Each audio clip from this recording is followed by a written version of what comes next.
tutandikiddeko mu kooti olunaku olwajjo ensonga z'omunywanyi gwe bayita Swahaba Kasumba zatandika wiiki ewedde ku lunaku wiikendi lwali lunaku lwakutaano omukulu ono, era mu wiikendi eyo omukulu ono yalina ebivulo ebyenjawulo, yalina ekivulo erukaya ate yasobodde kuba ate nga abeerawo mu nteekateeka eyo. Kati omukulu Swahaba Kasumba embeera yasobola okuba ate nga emutabukako, abakulu abasobola okuba tebamuwola akasente bangi mmwe kemuyita ak'embaata oba abamuwola looni. Kale omukulu Swahaba Kasumba basobola okuba tebamusindika eruzira olw'ensonga nti baali bamubanja miliyoni nga 16.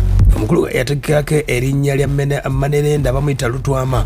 omukulu nakola ku hamu, omukulu ono era wakolera Swahaba Kasumba, era nga bagamba nti kampuni eno bagiyita Njovu 12 Estates Company yasobola okuba ate nga emuwola akasente omwagwa 2022 era bamuwola miliyoni 15. kati omukulu ono embeera nesobola okuba ndowooza mutabukako, era kyenategekako nti yali asobodde okuba ate nga ategekamu ebivulo oboolyawo tebyatambula bulungi mu mbeera eyo. Kati omukulu ono Swahaba Kasumba nga 3 olunaku lwajjo basobodde okuba tebamukomezaawo mu kooti.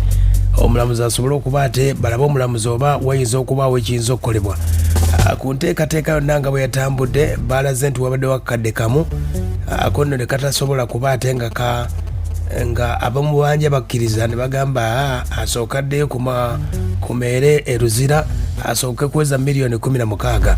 okusinziira ku lawyer gwe bayita Daniel Mayanja owa Diamond Company Advocates yasobodde okuba ate nga akiikira ba Njovu 12 Investments bano ababanja omukulu ono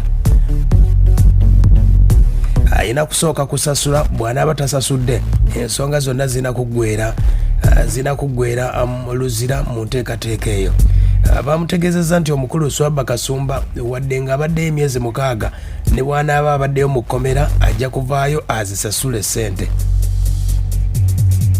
Lawyer ono munnamateeka ono wa kampuni eno bamubuuzizza nti Swahaba Kasumba nga bw'ali muyimbi asobola okuba nga ayimba nga bw'abasasula. ne bagamba kino bakikolako omwaka guno nga gutandika okumubanja naye nga abadduka buddusi paka olwaleero. kati enteekateeka yonna gwe yasobodde okuba ate ng'etambula eya Swahaba Kasumba akasente ko bakaagala bubi nnyo. munnamateeka omukulu yasobodde okuba ate nga agamba ku nsonga zino eza Swahaba. Leero tubadde tukomyewo olunaku olwokutaano twali wano nga ekizibu ekyaliwo omulamuzi akola ku fayiro ya Swahaba Kasumba teyaliiwo. netukomawo leero tulaba oba omulamuzi waali naye omulamuzi tabaddewo. naye ekyomukisa omulungi leero Swahaba Kasumba afunye looya n'ateekamu okusaba tibabadde bafunyewo akakadde kamu ku miliyoni 16,482 ezibangibwa, era nga bagenda kweyama okusasula ssente ezo.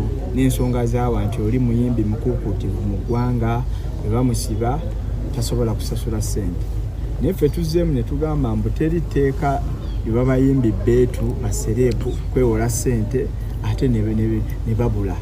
so olw'okubanga bwe yawola ssente yadduka fenga ffe tetukyasobola kumwesiga kumuttira ku liiso, era twagala ssente zonna okusasula okuggwaayo Swahaba Kasumba ave mu kkomera.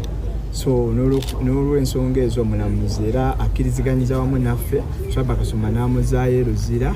tujja kukomawo enkya nga omulamuzi akola ku fayiro ye waali tusobole okulaba oba balina ssente zonna ezibangibwa oba tebazirina. Swahaba Kasumba addeyo eruzira yebakeyo emyezi 6. Kitegedde emyezi 6 bo gye bategeeza.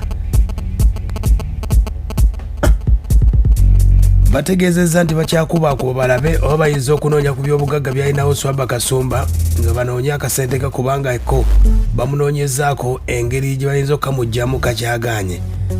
balabye nga ayinza okuba omutwe omugumu. bagamba kabanoonye ku byobugagga bwe balabe. era tuli mu kufeffetta bya bugagga bwe byonna byalina tusobole obikwata nga tufunye court order tusobole tubitunde tugyeyo ssente za kampuni zeyeewola. omuntu waba yeewola mubamu ebintu byasingayo.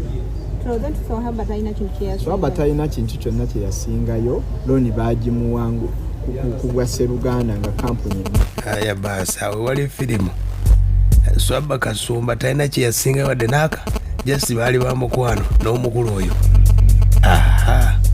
kati bamutegeezeza byonna nga bwe biri. baagala ssente ayina kusooka kusasula basobole okutuula ku mmeeza. waba ayinawo ekitundu kyawo bayinza okuteesa naye ate omusango bwe guli ne agreement yazisayininga so kati yalina chance obyegaana naye chance eyo era mulamuzi yalabanga kampuni yamuwola kwe kusalawo omusango asasule ssente.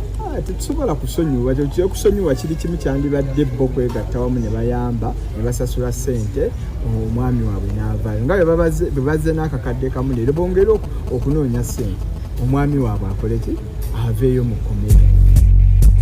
Ensonga bwe ziri bwe zityo bagamba banoonye akasente basobole okuba ate nga bakateekayo.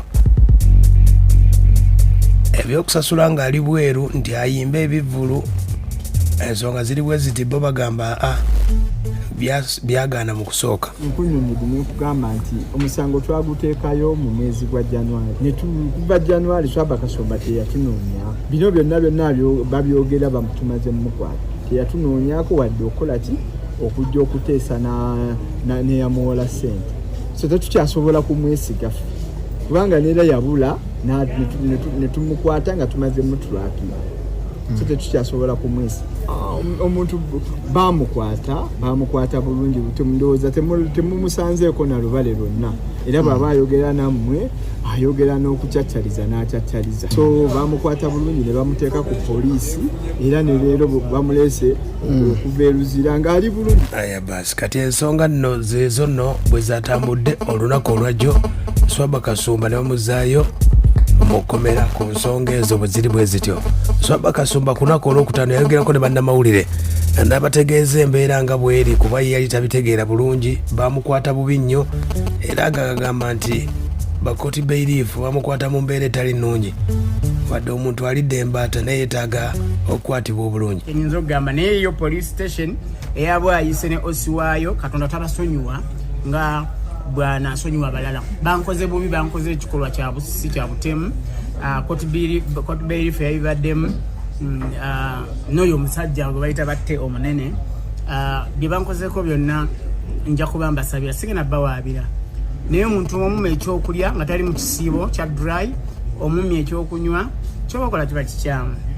Omuntu atali mwebalami omulaba buli lunaku yogerako naye olemererwe, naye oba tonayogerako naye kulemererwa kikimukozaako obukolo bwe bukambwe kubanga ogenda kuyita bamawulire aswale ku baani beyabba beyalumya beyanyagako oba beyabuzaabuza.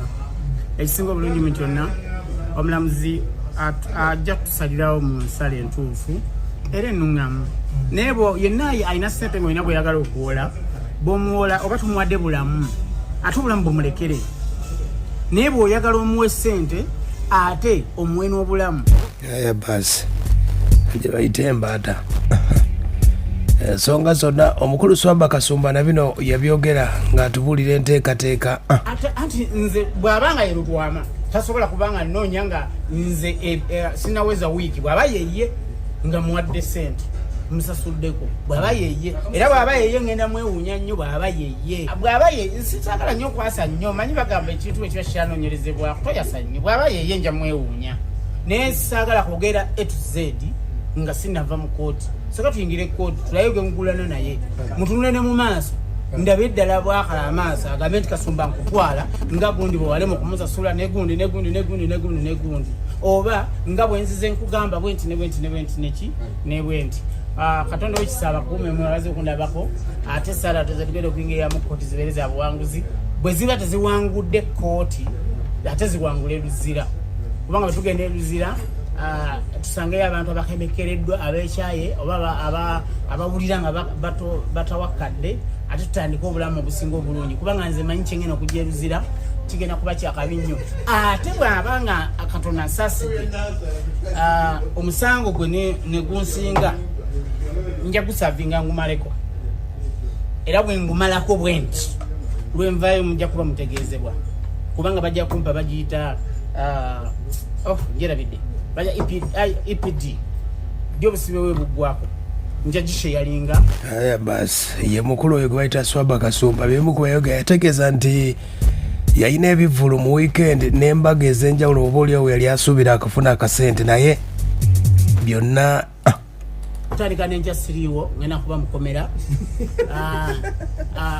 29 nina sente zange erukaya ezitowera ddala sente nnyingi ziri ziri millions nyingiko sizisobodde zifuna kyekimu ku byenja okutandikirako singa damages z'abantu sizaako nyina emikolo giringa 9 okuva kati okutukira ddala nga 21 December waliako da deposit bampako naye nze deposit wange esinga abeera mutini just simuyita booking kaba katono osasula ebitundu 10 ku 100 bwe ziba miliyoni bampaka emitwalo 10 kubanga omuntu oyo mba njagala yeteeketeeke agule sound gye tunayimbirako awa abantu kadi zitegerekeka ategekera abantu obutebe n'ebirala so that nja kuba sobodde bikola sigenda kuva mu komera olunansasudde kyesiina kusasula wabula bwe banansali ekibonezo kyayo ngenda kikola ngenda okuexperience mubulamu kubanga ne experience ng'ekyalo nenzirukayo nemanye basi Swahaba Kasumba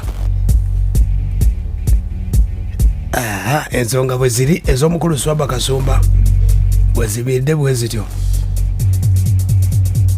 amubanja bw'anaaba yeekubye mu mutima tunaaba tubategeeza naye embeera eriwo